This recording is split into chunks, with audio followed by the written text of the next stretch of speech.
Swag is nice, but if you're going to do swag, do it right. Don't go to some third party and just print junk. Like, have people be a reflection of your practice, your hospital, your care facility. If it's going to be a hat, make sure it's a New Era. Like, spend more money, make it look good, because that you want the top care you want, then you want to offer the top care. Make sure every touch point is as high quality as your service. And I see too many people taking the lazy route and they're checking boxes. And checking boxes is not good, especially when it comes to your health. Okay, because we all have had stuff and you want to go to the best. And you don't want to be in panic mode trying to figure out who it is.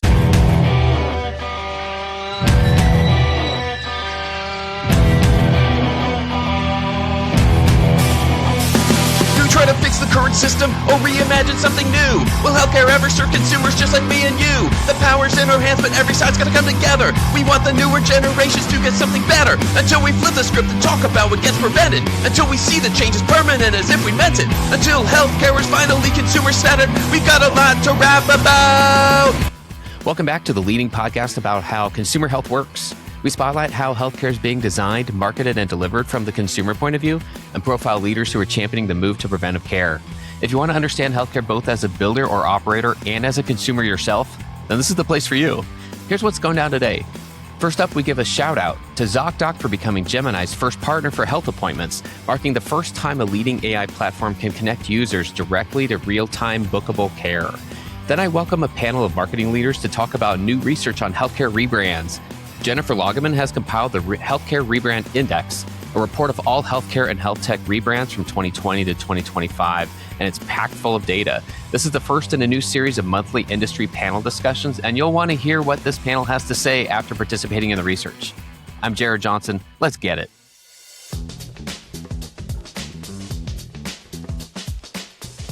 Hey family, today we're giving a shout out to Zocdoc for becoming Gemini's first health appointments connected app partner. It marks the first time a leading AI platform can connect users directly to real-time care. Gemini app users can now find and book an appointment that meets their needs with Zocdoc's nationwide network of more than 200,000 providers across 200 specialties and 10,000 insurance plans. The Zocdoc connected app in Gemini allows users to easily find real-time appointment availability and book with a provider without navigating directories or searching multiple sites. This was intriguing because we've been talking a lot on this program about what happens to consumers once a prompt tells them to seek care, and this seems like it'll be the first of many ways that we answer that question. And while we know that this will be a bit of an arms race and others will no doubt follow soon after, it feels significant to be the first partner in this space. As a sneak preview, I'll be speaking with Alex Doyne, Zocdoc's Chief Strategy Officer, on an upcoming episode. He played a key role in this partnership with Gemini and other upcoming partnerships, so stay tuned for that. If you'd like your product or service to be featured in an upcoming shout-out, hit me up on LinkedIn. There's a lot of cool stuff happening in consumer health, and we love highlighting our favorites. All right, let's get into the flow. Today, we're launching a series of monthly industry panels. We're going to be setting up some conversations that we feel like we just need to be talking about. And for this first one, I'm really excited because this was an idea that Jennifer kind of brought to me a little while ago. And what a great way to kind of introduce this series and this new format for us. Those who have been watching and listening here for the last few weeks especially have seen a couple of consumer panels that we've been doing.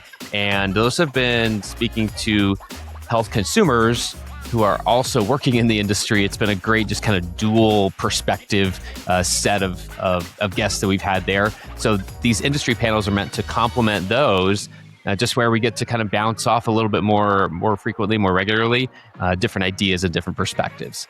So with that, what I want to do is let our guests each introduce themselves briefly, kind of a little bit of, maybe the 2-minute version, who you are, what you do, and then we'll explain kind of the format today because we're talking healthcare rebrands. There's some research that this team has done, and really excited to dig in. All right. Hi, everybody. My name is Jennifer Lagemann. I'm based in Nebraska, and I founded NextJenn Copy, a fractional CMO consulting firm for healthcare and health technology companies.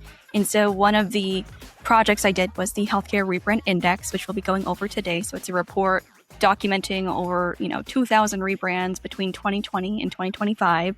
And I just kind of put together a bunch of trends and things. And so we'll dive into all that. But yeah, my heart and soul is in caregiving and healthcare marketing. I was a family caregiver for 7 years before stepping into the non-medical in-home care world as a caregiver and then scheduler basically doing everything in an agency except for owning it. So I have like an operational understanding of how things go, but also really love the marketing side. So that's why I do what I do today. Awesome. My name is Steve Nilsen, but everybody calls me Stix. It's not a term of endearment. I'm just over 6 feet tall and have skinny legs. But anyway, I actually started my career as a snowboard boot developer. But with that, I saw a lot of injuries, including my own. Come from actually a medical family. My late father was a surgeon. My mom's a nurse, and moved on from there to be sports marketing at Red Bull, and then resuscitated the beer brand Pabst Blue Ribbon, and most recently was vice president of Cult Indoctrination at Liquid Death. So I still, it's like family to me, but I'm phasing out and having new projects, and this is one of them. And then when Jennifer gave me a call, it was very intriguing. And coming again with a background in medicine, unfortunately, I've broken myself off a lot. So I've spent time in doctor's offices and emergency rooms, whether it was my parents or not by choice. But here I am, and I appreciate you having me. Thank you, Stix and Jennifer and Jared. Thanks so much for inviting us all here. I really appreciate it. I'm Steve Schildwachter.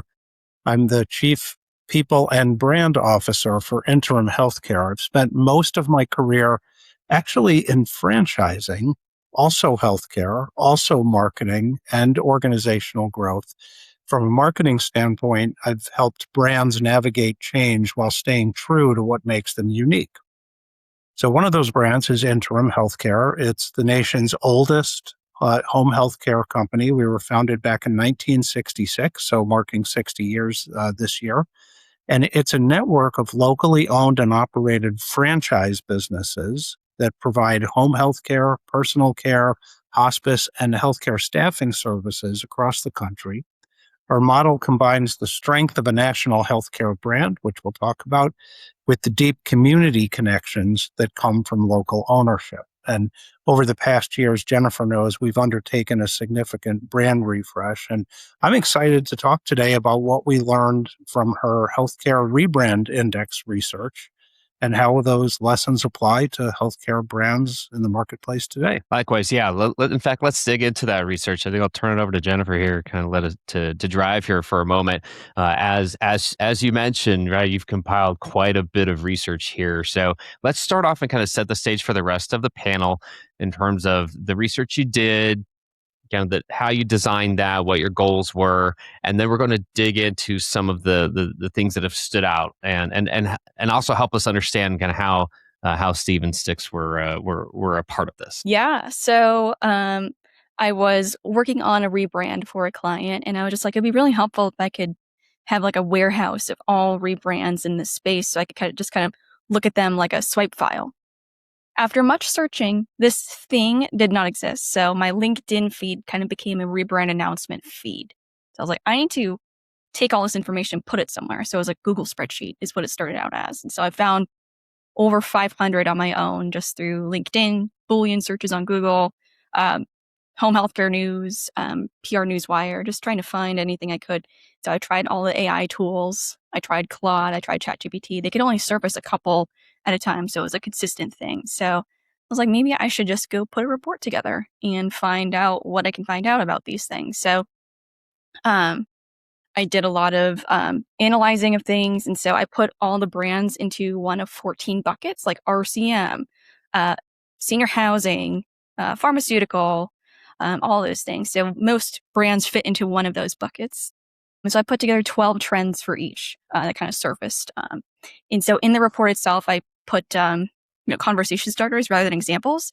And some of them don't fit the trend. They're actually the anti-trend. So there's a lot of like dialogue to be had about, well, what does that mean? So there's a lot of stuff that happened.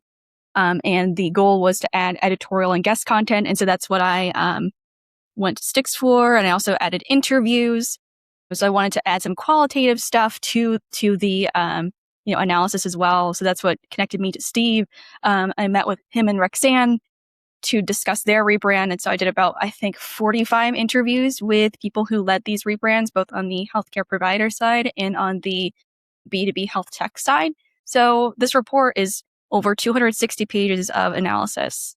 And it became like a how-to and inspiration guide. So you can go into this guide as a startup without a brand, or if you're a more experienced brand, you can just learn from your peers and colleagues and see if there's anything that maybe you missed or parts of the process that you may have skipped and things that you might want to go back and redo as part of a refresh. So that's kind of the impetus of how this report came to be. Let's dig into a couple of the things that maybe stood out to you, patterns that you saw. You mentioned the 12 trends, maybe a couple of those that stood out above the rest. Perfect. So one important thing was patient-centeredness and patient-led experiences. That was one of the big themes that emerged from this report, especially from the provider perspective, is the patient and family experience is now a stakeholder as part of the rebrand process. They're not just finding out about the rebrand from a press release, although this is the case sometimes. The ones that did well included the patient and the family and the employees even along in the process, not just to inform them after the fact. One other important one was that most rebrands are refreshes. 32% of the entries I had were refreshes. 8% were actual true rebrands, what you think of in the traditional sense. So that was kind of surprising because I would have assumed it felt a little bit more transformational than not. And so one other thing, I have 2 more points. So Q1 rebrands to me were a bit of a surprise. It's not a surprise in the sense that like you expect to come out the new year, new brand, new name, whatever. It sounds great. But on the back end, that also means a heads down Q4 marketing team in a rebrand, meaning they can't likely spend the normal amount of time that they would during Q4 when sales pressures are high. Most in-house teams can't afford to be heads down in something else other than immediate, lead gen. But the most important thing I'd say that I'll leave you with is the anti-inspiration board. This came up again and again and again in most of the interviews I did. Was brands knew what they didn't want to be more than what they wanted to be. So they knew, who they don't want to copy. And so this came up a lot, especially in the in-home care world. And I know Steve can definitely attest to that. But yeah, a lot of the examples I was talking to, they were citing anti-inspiration rather than having an inspo board ready-made for that. That's pretty unique about marketing, I guess. The anti-inspiration board. Maybe it's not that unique, but I don't hear a lot of talk about that in other industries. Yeah, Steve, was that the case? Was that something you recalled in terms of like knowing what you didn't want? Yes, absolutely. And I would say fundamentally, positioning is sacrifice. If you're going to establish a brand positioning, it's important to know not only what you want to do, but what you don't want to do.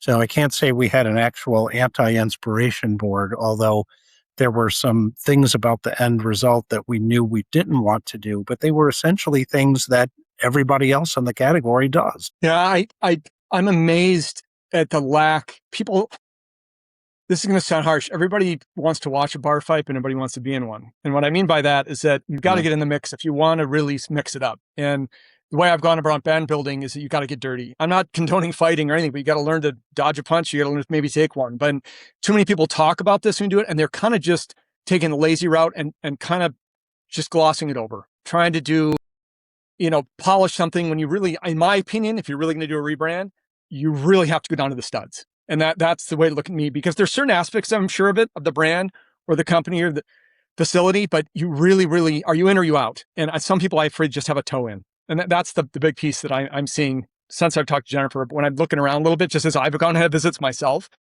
And I'm like, wow, this is not a heavy lift, but it's a commitment. So that's the way I look at it. You got to get in on that. It's my bottom line. I know it's a bad analogy, the bar fight, but you get what I'm saying. I do get what you're saying. Yeah. And that's the distinction right there for sure. What about some examples, like some of the, I guess, the winners here? Some of the rebrands that went especially well, Jennifer, that you studied. What are some specific ones that you can point to that kind of stand out? Yeah. So one example I really love to point to, I did a full deep dive in the report, is AWell. They have a very cool website. So it's awellhealth.com. And so they didn't change their logo, but their website is a comic book adjacent experience that walks you through a story with actual villains. And so I often bring up the story brand framework when I'm working with clients, because you are not the hero of the journey, your customer is. And so they really personified this concept on their website, and they really expressed it well from a 360-degree perspective with, like, they have custom Slack emojis, they've got t-shirts, they've got their email signature block, they've got a whole brand booth activation that features this concept. And so they really built a whole brand world to support the work that they're doing. And so that's definitely one that I point to because it's very dramatic and it works for them. They use their website as a sales deck. They don't need a sales deck anymore because their website does the heavy lifting for them. And so that's definitely one example I'd point to, but a couple others that I'd bring up to are Mose. They were Forkira and Metalogix, MIDI Health, Personify Health. They used to be Health Comp and Virgin Pulse. Sturdy Health is a brand based out of Massachusetts that is really cool, as well as Shearwater Health. So those are a couple of examples that I would encourage anybody to check out. And I interviewed all of them except for one in terms of the blogs that I've been putting out lately and pushing out on my LinkedIn. But those are some examples of winners that I'd say, not putting favorites or anything out there, but they are good examples and something that I would point and reference people to. What all did you include in the term rebrand? I mean, clearly visual identity, I would guess is almost always part of that, but like what else do you include or consider part of a rebrand? Yeah. So in terms of the categories that I kind of mapped out, like a visual update, messaging update, repositioning itself as a concept, M&A was influencing a lot of these. So maybe they pivoted their audience because now they're pursuing their Series B as an example. And so there's a lot of different shapes and forms that these rebrands took. So you might not see a rebrand announcement for every single one of these, and that's by design because some of these may have been like hospital roll-ups where you're buying a couple of smaller hospitals into a bigger system. I try to bifurcate those differently since it's not a net new brand creation. But yeah, there's a lot of different shapes and forms that these rebrands can take for sure. Jared, if I may, on the difference between rebrand and refresh, I'm glad that Jennifer made that distinction because our case was absolutely a refresh. However, we've been around 60 years. We weren't always known as Interim. We were known as Medical Personnel Pool up until about 35 years ago. We changed the name. We've had franchisees in our system so long that when we came saying we were going to do a brand refresh, one of them we interviewed as part of the process, one of our stakeholders, and he clearly thought we were changing the name again. And we didn't jump in and correct him right away because he was actually giving us really good intelligence on what the brand stood for, why we went to Interim in the first place, and it was actually a very guiding experience. So part of listening sometimes is just shutting up and letting them talk. Of course, we eventually told him what the aim of the project was. It was much more of a refresh than a rebrand. But the lesson from that was just all through our experience on our brand refresh was to listen. So we talked to consumers, we talked to employees of our franchisees, and we talked to our franchisees a lot to really try and understand what we were going to do. And at the beginning of the project, I was darn sure what our direction was going to be on this refresh, and I completely threw out my initial ideas through the listening process.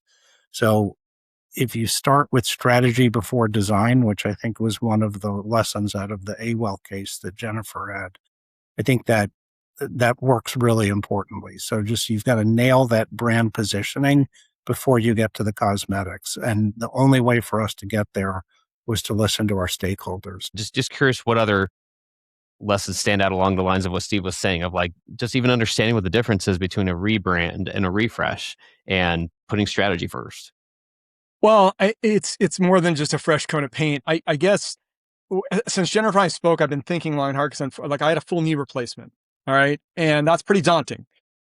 I noticed that it took me quite a while to do research on the surgeon I want to do it. I obviously want the best, especially with your mobility.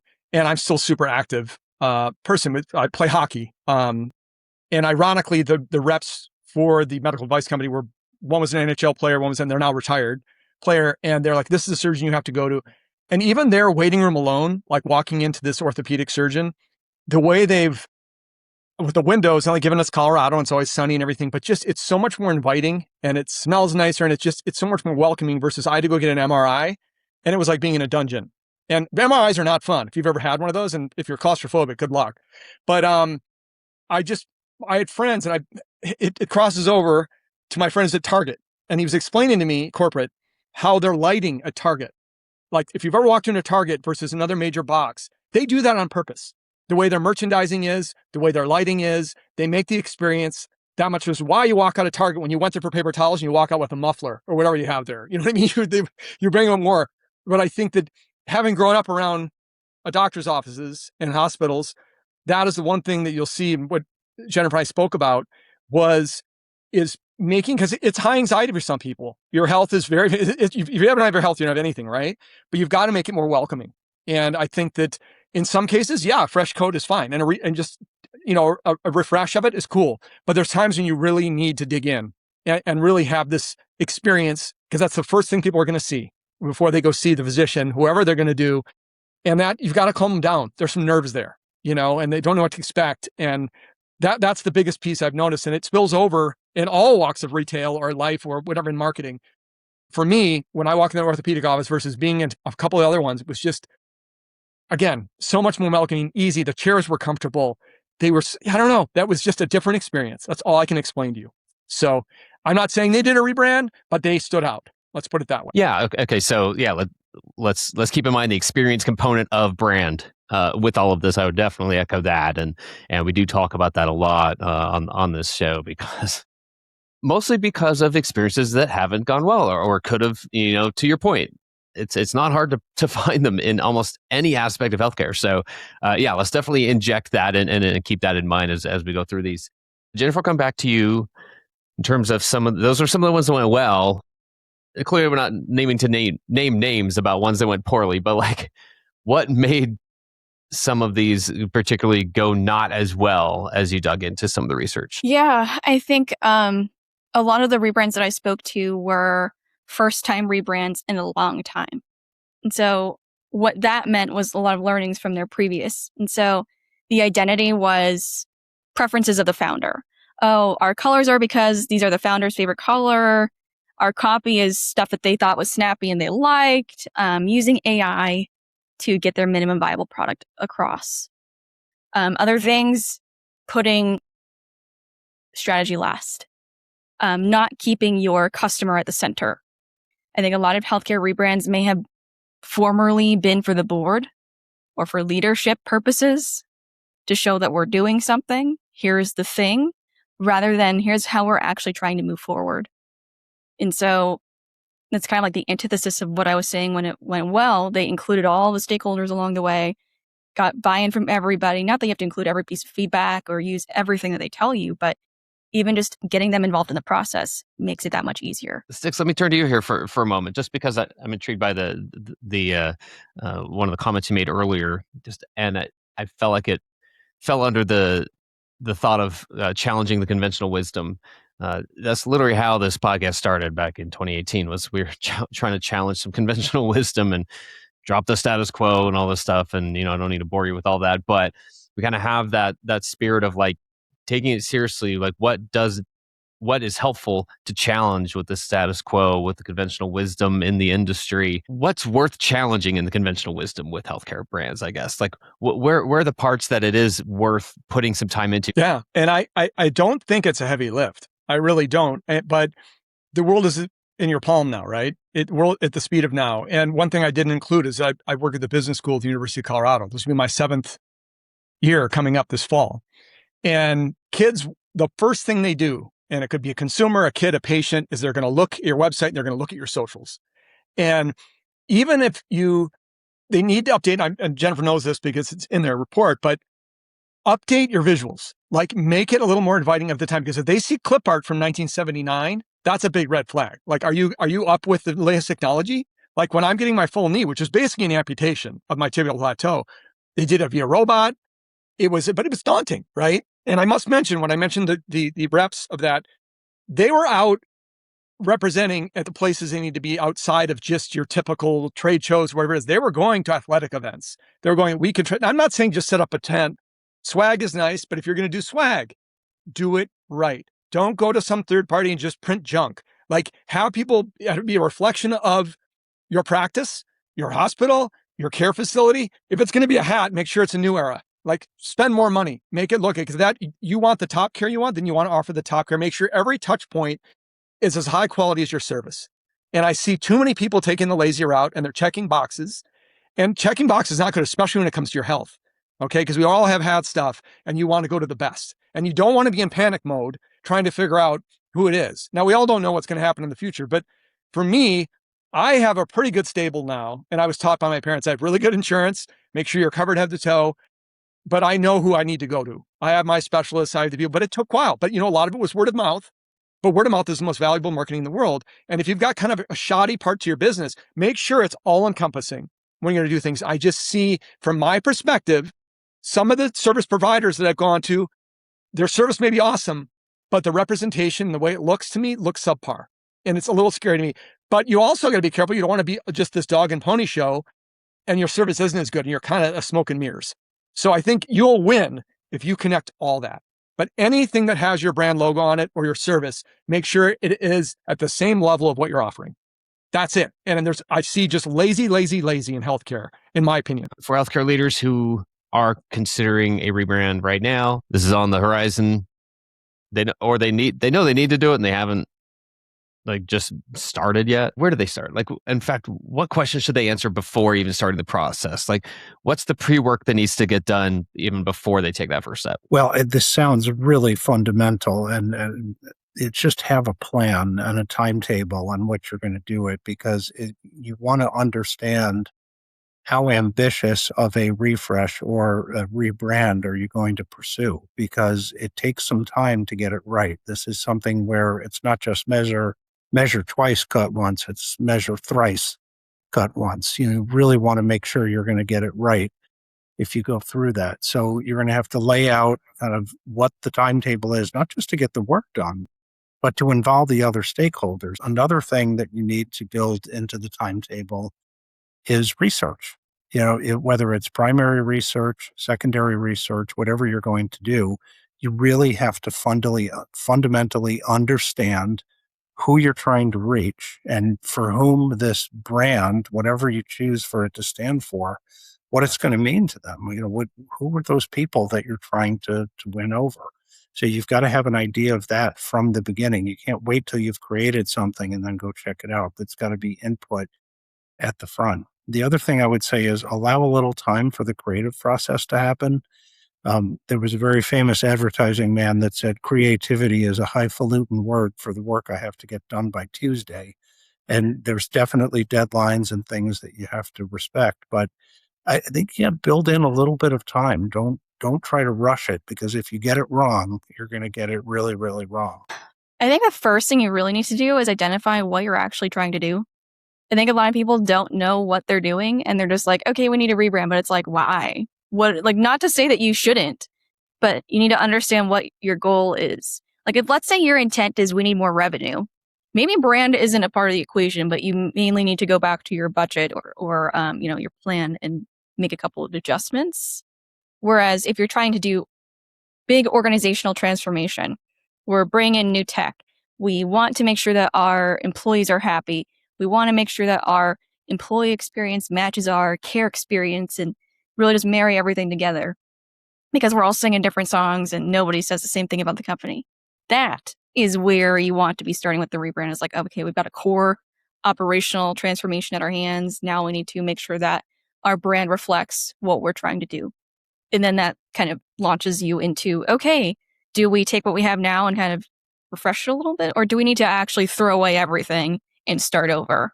And then do all the key stakeholder research, the listening, et cetera. And I did include a kind of a calculator adjacent tool in the report. So you can kind of walk yourself through some exercises about, okay, I think we're a little bit dated.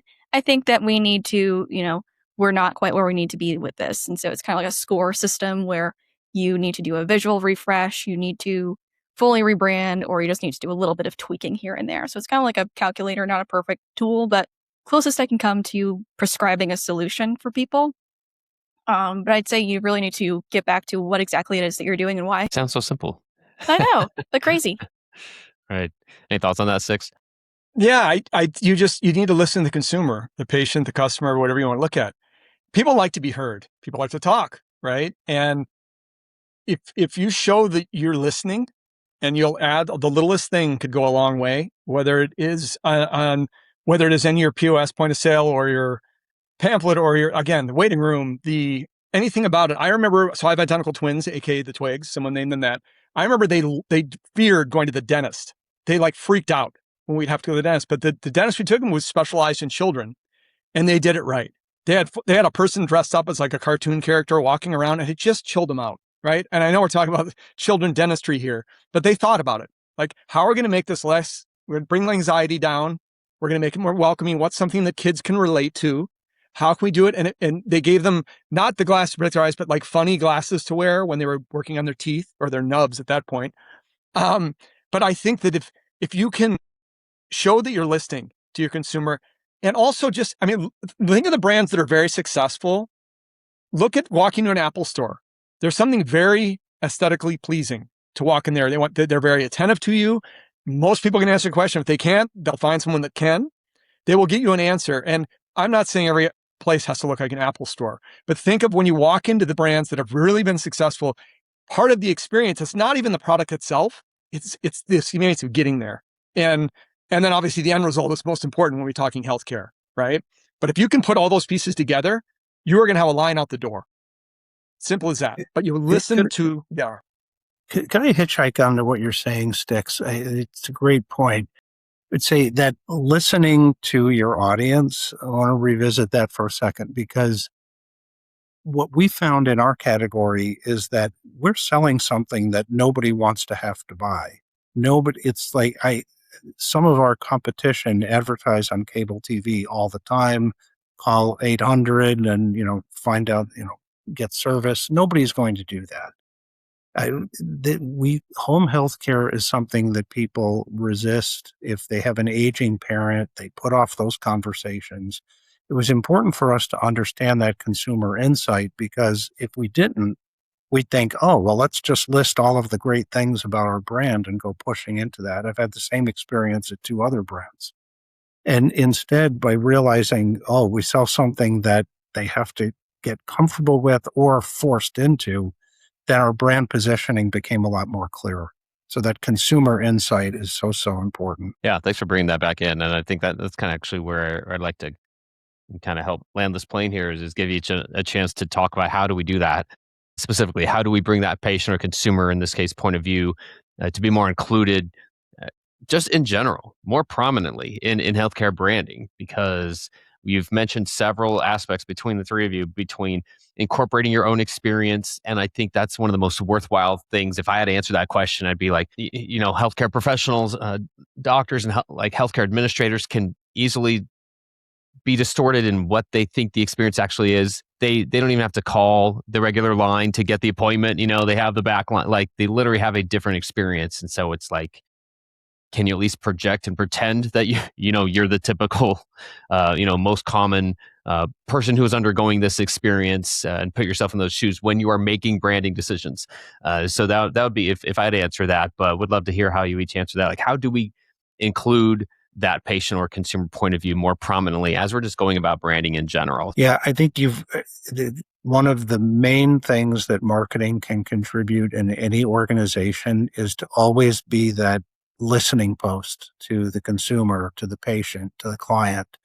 So we try to do that. We try to do regular research and just be able to kind of keep a log of insights as you go through. The more reps that you give yourself across the year, the stronger you're going to be, the readier you're going to be when it comes time for a brand refresh or rebrand. Yeah. And I also think, it takes legwork. To get out there, whatever your brand is, or again, your practice, your business, a fish where the fish are, in the way that if it's, let's say, a contact sport, and there could be some orthopedic situation, or it could be whatever, have someone show up at these things and know that, God forbid, there's going to be a crisis, that's the go-to person is. Like, get yourself out there. And too much of it is the traditional route, which is fine. You have to have some of that, because as people get older, they know who they're out, and they're dedicated to that healthcare person. They found their person. But when you've got these younger families coming up, be front of mind with that. Get involved. Maybe it's local school districts, ways to get the word out there that other people have never even bothered to tap into. And you want to become front of mind, but you got to make sure though, it's one thing if you just show someone, you've got to be able to back it up and make it that we know what we're doing. We're trying to be, get our word out there, our name out there, and then people can experience it and have a wonderful experience. You just have to make sure it's out, because once you get them in the door, then you've really got to continue that going. You can't just get them in the door and then it's a bummer experience, in my opinion. But I just don't see enough of that out there. You see some billboards, you see some things, and that's fine. But in the case for me, again, I'm going to go back to my knees, the fact that I end up going to a place where they do a lot of athletes, whatever, and you walk in and you see all the athletes they've worked on, you're in the right place. That it was like, okay, they worked on that. Who's getting paid to do this? Like whatever sport it may be. To me, there isn't enough of going like consumer facing where they're actually interacting with a human being. And there's a lot of automation now. Yes, you have to be careful on what you can say over the phone and they can't give advice. I get that. But if there's a way that someone could call and feel better and knowing they can get in, if it happens over the weekend, next week, and have that, a lot of them have call centers. I get that, but making it much more de-escalate the stress, I think would be huge. I think it would be huge. As a parent that's had injured kids. All right. Well, I would add that, there's a lot of the in-person experience that we've been talking about, but I think it's also important for us to make sure that we're addressing, the digital front door, since people are doing, AI-based searches or going to ChatGPT and asking health-related questions. And I think the first thing you should be doing too is testing your digital experience. Are you finding yourself online? If you did a cursory Google search for your services, would you show up? Are you in the map pack? Are you showing up in ChatGPT and AI-assisted searches? That's where people are going. Word of mouth, of course, but there are some things that you can do to control, that search experience. And so also on your website, everybody puts up social posts or puts on their website, best doctors, best care. But neither of those things matters if someone can't book an appointment or get a hold of somebody. And so, make sure that all the buttons on your website work. Like, I can't tell you, I've scheduled, I think 2 demos for a client of mine and I got ghosted on both. Like, this is SaaS, but again, it's like, I'm trying to give you funds, to purchase your services and I can't even get somebody to show me your product. And so think about healthcare. We have a poor experience. We give people, we tell them to book an appointment, we tell them to call. People already have an inherent distrust of healthcare and care-related services. So we're working against the grain, against the conventional wisdom. People are trying to do what they can with their own resources at home. And so now we want them to take an intervention. But are we making sure that we are earning the right to be that intervention for them? And so we owe it to ourselves to make sure that all of our buttons on the website work, that we are easy to find, easy to use, and that we create that experience holistically. And so we can always do surveys or interview customers as well. We can all get a feel for how their experience was. Like, yeah, you were kind of hard to find, but I love the service. Good to know, but also take note for the experience side. Like, hey, we need to fix our website or fix our emails because the wrong number, the phone number was a typo. Or something like that, like just small little things like that, like test your emails, test the links, really basic stuff, but it matters because, if you type in the wrong website or you forgot a letter, that experience has kind of gone away. Well, I hope this research continues to spark conversations like this one. I hope we do get to hear a lot more of this. Jennifer, I expect there's a way if people are interested in getting their hands on it in some form or another, they can reach out to you? Or is there another way for people who are interested to learn more? I can give you the link and to add it to the show notes for people to download. Perfect. We'll do that. So with that, I want to wrap the panel and just say thank you all so much for your contributions, for your insights on this. And we look forward to seeing what comes of more conversations like this one. Steve, Stix, Jennifer, thanks for joining me today. All right. Thank you. So much, Great everyone. seeing you.